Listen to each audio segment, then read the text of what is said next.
최근 우리 사회는 후쿠시마 방사능 오염수 문제로 크게 걱정하고 있습니다. 또 그 문제로 인해서 우리 사회가 분열을 겪고 있기도 합니다. 여러분도 잘 알고 계십니다. 일본의 그 무책임한 태도가 또 그런 행동이 온 인류를 위험에 빠뜨리고 있다는 점입니다. 태평양은 일본만의 바다가 아니라 온 그 인류가 함께 사용하고 있는 가장 넓은 바다입니다. 우리는 바다에서 먹을 것을 찾고 있고 또 우리의 삶을 거기에 의존해서 살아가고 있습니다. 우리만 쓰는 것이 아니라 과거에 우리 조상들이 사용했고 또 우리가 사용하고 우리의 미래에 우리 후손들이 사용하게 될 바다입니다. 그런데 방사능으로 오염된 물을 버리겠다고 합니다. 그 이유는 딱 하나입니다. 돈 때문이죠. 가장 값싼 처리 방법이기 때문에 그렇게 하겠다고 하는 것입니다. 정말 염치 없는 짓이죠. 더 우리를 분노하게 하는 것은 그런 일본 정부의 입장에 대해서 맹목적으로 따라가고 동조하고 있는 현 윤석열 정부에 대한 태도입니다. 한마디로 사람들을 설득하거나 또 국민들의 의견을 들으려고 하지 않는 그러한 태도 때문에 더욱더 우리 사회가 분열과 갈등으로 몰려가고 있습니다. 무엇 때문에 일본의 앞잡이 노릇을 하고 있는지 도무지 이해할 수 없습니다. 추측하건대 한국과 미국과 일본, 이 한미일 삼각동맹에 취해서 그 일을 위해서라고 하면 다른 일들을 다 마다하지 않겠다고 하는 태도입니다. 결국 우익적인 생각에 이데올로기에 갇혀서 우리의 생명을 위협하는 일들을 동의하고 있는 것입니다. 하나님이 잘 관리하라고 우리에게 창조 세계를 맡겨주셨다. 이것이 인간들에게 맡겨진 가장 큰 사명입니다. 그런데 우리는 맡겨진 사명을 잘 감당하지 못하고 있고 또 교회가 그 일을 잘 감당하지 못하고 있습니다. 지난주일 오후에 일본 대사관 앞에서 후쿠시마 방사능 오염수 투기를 반대하는 기도회가 있었습니다. 우리 박수종 집사님께서 참석하시고 여러 교회 교우들도 참석하셨습니다. 교회가 해야 할 가장 큰 사명 중에 하나다라고 하는 것을 선포했다고 생각합니다. 일본 정부는 이제 단 한 번 버리는 것이 아니라 앞으로 30년 동안 계속해서 그 오염수를 버리겠다고 하는 것입니다. 여기에 맞서서 우리도 끊임없이 기도하고 행동해야 합니다. 한 번 버린다고 해서 끝난 것이 아니라 30년 동안 하겠다고 하는 것이니만큼 우리도 30년 동안 그 일을 막기 위해서 기도하고 변화를 만들어 가야 되지 않겠나 싶습니다. 이번 정부가 안 된다면 정부를 바꿔서라도 다음에서라도 그치게 해야 하는 것이 우리가 해야 할 일이라고 생각합니다. 30년 누적이 되면 어찌 될지 아무도 알 수가 없습니다. 우리만 아니라 우리의 후손들이 그리고 그 다음 후손들이 살아가야 될 바다에 대해서 우리가 쓰레기를 버리는 것에 대해서 침묵하거나 또 동조한다면 우리 후손들에게도 죄를 짓는 일입니다. 지금 바다에 기대어 살고 있는 생물들에게서만 아니라 우리의 후손들에게, 우리의 자녀들에게 죄를 짓는 일들은 더 이상 하지 않도록 우리 스스로가 노력해야 하지 않겠나 싶습니다. 돈을 아끼겠다고 해서 저지른 일이지만 결국 돈이 아니라 더 많은 돈이 들게 될 것입니다. 그리고 우리의 생명이 걸려 있다는 하는 점 때문에 우리가 이 일에 대해서는 결코 외면하거나 포기할 수는 없는 일이라고 생각합니다. 난관에 부딪혀 있죠. 왜냐하면 우리들 내부에서 분열이 있기 때문입니다. 심지어 어민들조차도 매우 이 문제에 대해서 정치적으로 받아들이고 있어서 어떤 어민들은 찬성하고 어떤 어민들은 반대하는데 딱 하나죠. 현 정부의 지지자냐 지지자가 아니냐에 대한 것으로 갈려져 있습니다. 매우 어리석은 태도입니다. 그리고 또한 현 정부도 그렇게 시민들을 분열시키려고 하고 있다는 점입니다. 우리가 생명을 살리는 일에, 인류의 생명을 살리는 일에, 우리의 후손들을 살리는 일에 너나 없이 모두 참여해야 하지 않겠나 생각합니다. 우리가 권력자들을 회개하도록 기도하는 것, 이것이 아마 우리 교회가 해야 할 가장 큰 기도가 아닐까 싶습니다. 그들이 2년 전에는 야당일 때는 핵 오염수의 방류를 비난했던 사람들입니다. 그런 점에서 권력자가 되고 나니 생각이 바뀌었는지 새로운 것을 알았는지 우리가 알 수 없습니다. 새로운 것을 알았다면 시민들에게 공개하면 될 것입니다. 그러나 지금 하고 있는 일들은 새로운 사실을 이야기하는 것이 아니라 오염수가 잘 처리되었다라고 하는 강변을 하고 있습니다. 실제로 여러분 뉴스에서 보셨으니까 저보다 더 잘 아실 거라 생각합니다. 57종의 핵 오염 물질을 제거할 수 없다. 제거하지 않고 있다. 그리고 실제로 얼마만큼 제거되었는지 아무도 알지 못한다. 삼중수소에 대해서도 그것이 앞으로 어떤 해악을 끼칠지 아무것도 검증되지 않았다. 결국 아무것도 알지 못한 상태에서 핵 오염수를 투기하고 있는 이런 가운데 있습니다. 우리 스스로가 이런 맹목적인 데서 벗어나고 지혜로 깨닫고 행동하는 것, 이런 것이 필요하지 않겠나 싶습니다. 그리고 이중적인 태도를, 위선적인 태도를 버리는 게 핵심입니다. 오늘 읽은 복음서의 말씀들은 모두 다 바리새인들을 꾸짖고 있는 말씀입니다. 특별히 바리새인들의 이중적 잣대를 꾸짖고 있는 대목입니다. 세례자 요한은 거친 광야에서 이렇게 거친 삶을 살아갈 때에는 또 미쳤다고 이야기하고, 또 예수께서는 사람들과 함께 친하게 지내고 함께 먹고 마시자, 먹보요 술보요 라고 이렇게 비난하고 있다는 것을 지적하고 있습니다. 그래서 주님께서는 바리새인들의 이중적 잣대를 책망하시면서 우리가 너희에게 피리를 불어도 너희는 춤을 추지 않았고 우리가 곡을 해도 너희는 울지 않았다라고 하는 말씀을 하고 있습니다. 그리고 주님께서는 고라신과 가버나움, 또 이런 사람들의 회개하지 않는 태도를 이제 비판하고 있습니다. 주님께서는 제자들을 보내시고 예수 운동의 첫 출발지와 근거지 같은 데가 이 가버나움입니다. 베세다는 베드로의 고향이고요.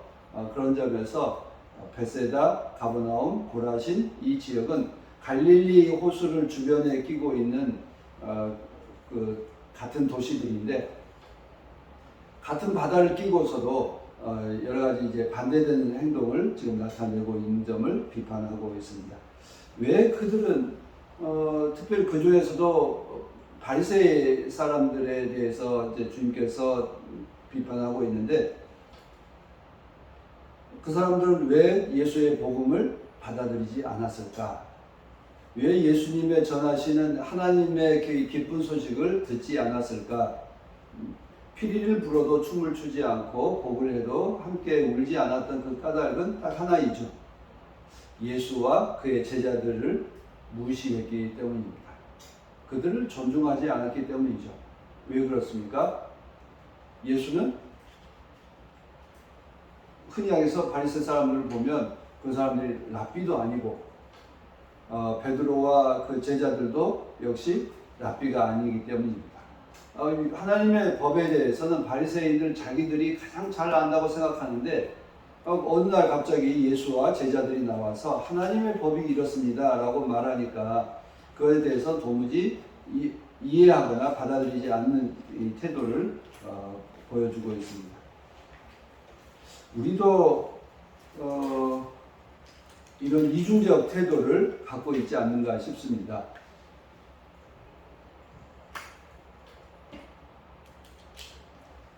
어느 날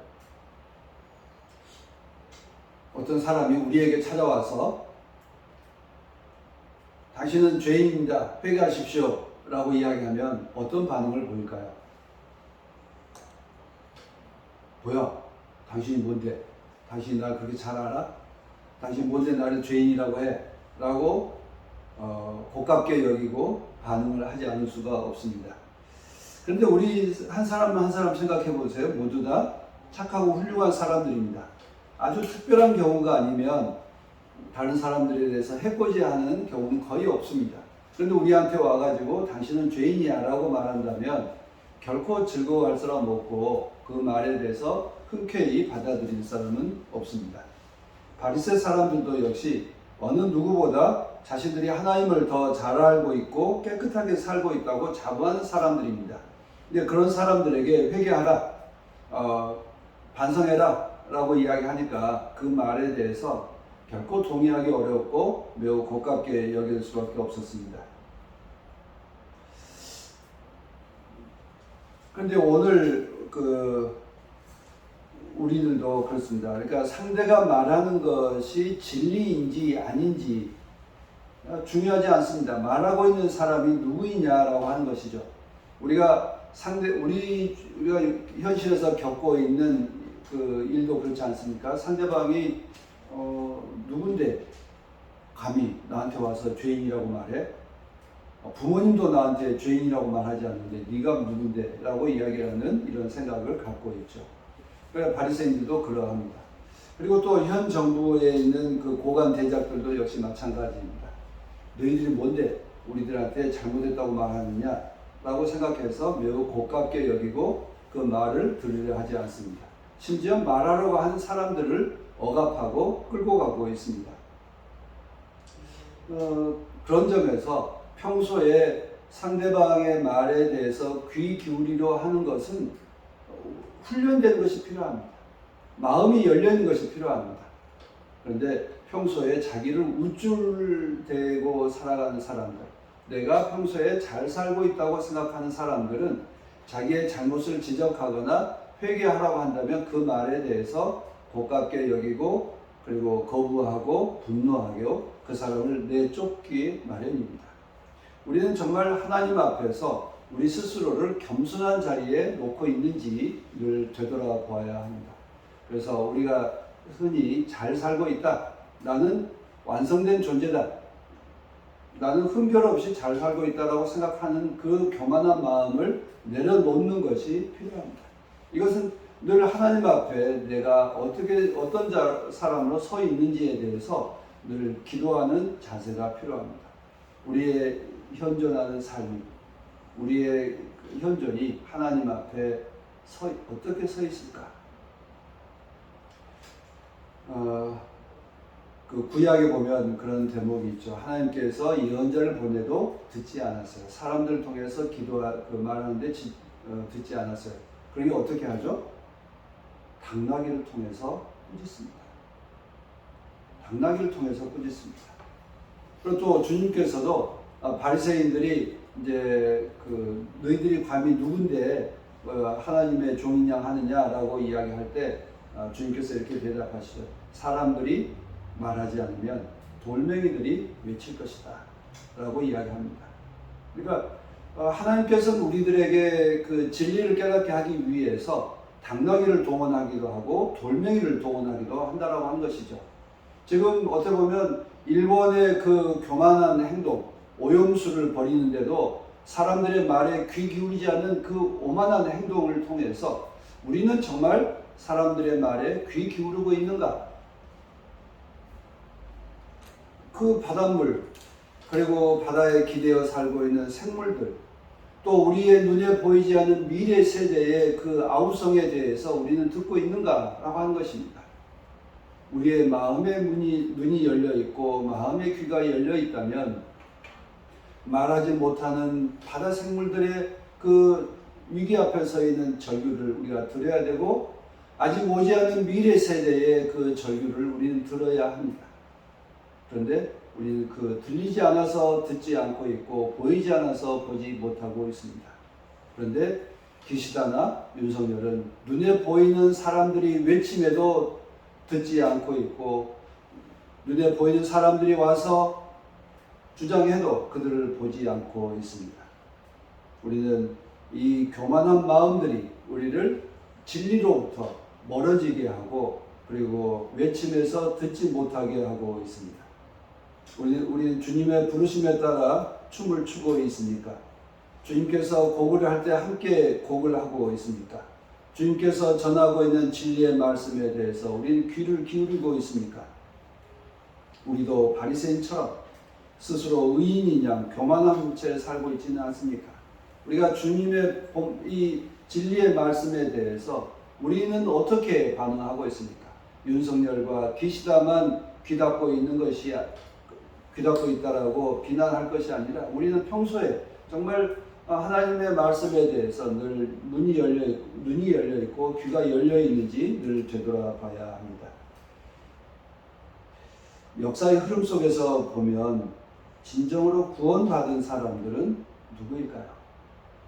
늘 겸손한 자리에 있는 사람들, 타인의 그 가르침에 대해서 귀 기울이는 사람들이 그들이 비로소 구원의 길을 가고 있습니다.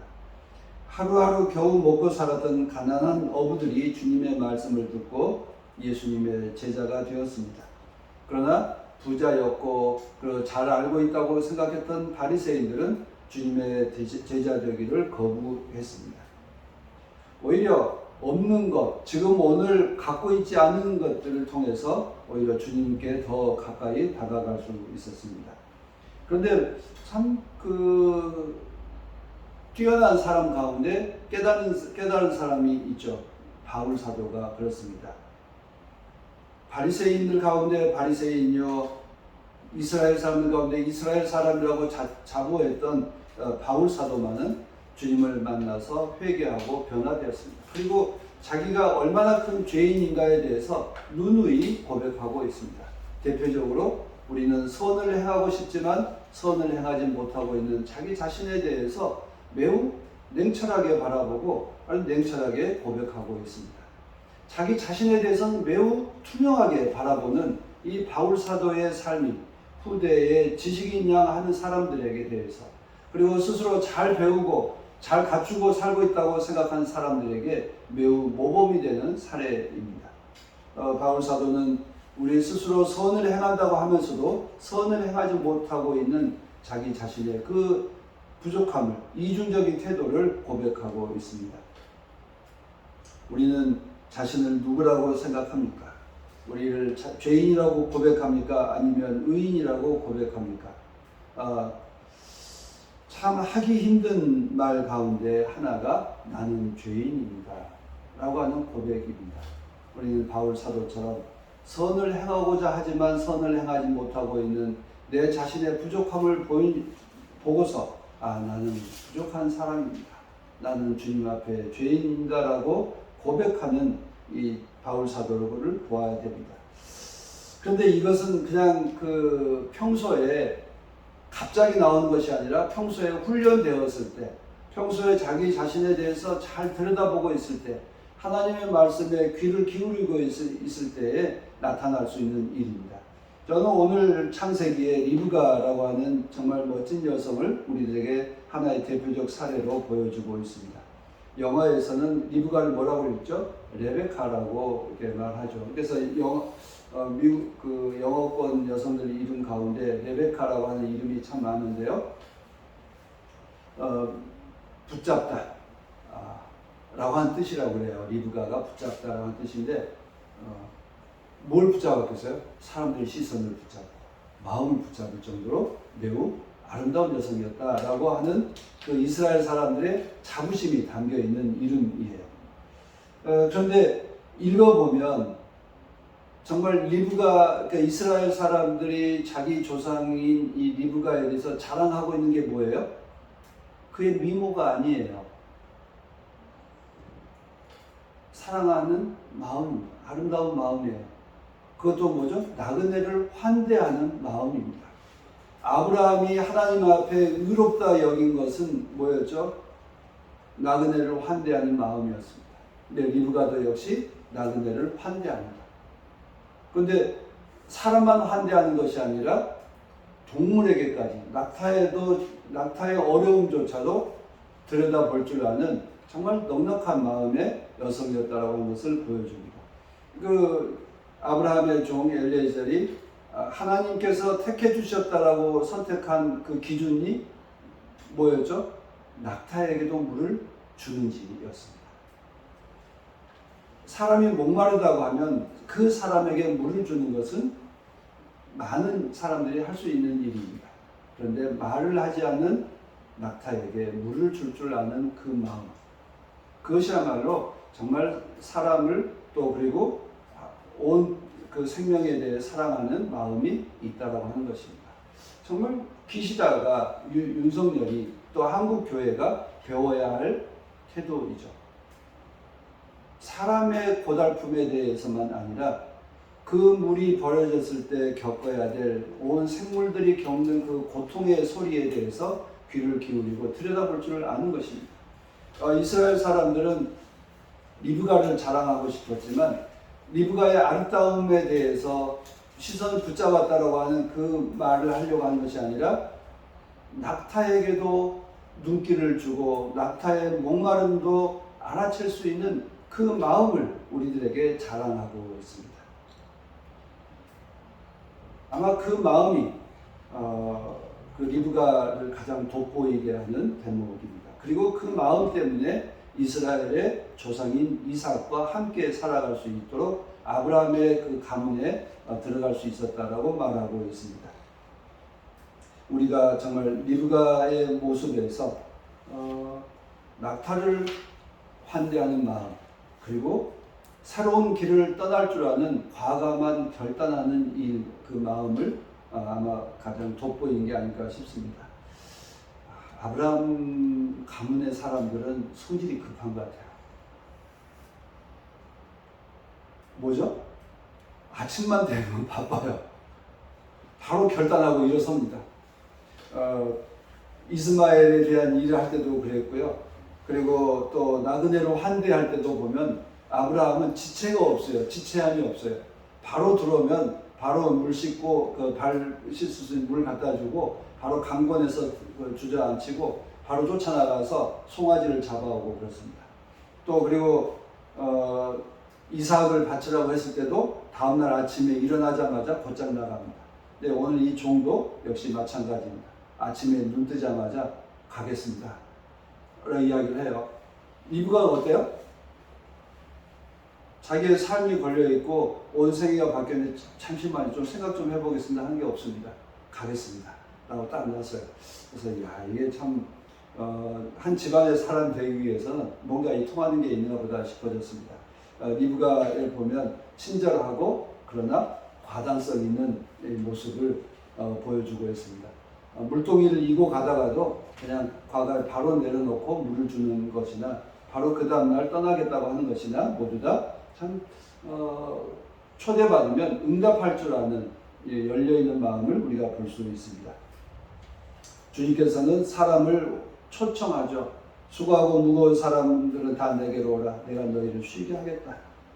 라고 이야기할 때 그 초청에 응답하는 사람들의 그들이 오늘 우리가 아니겠습니까?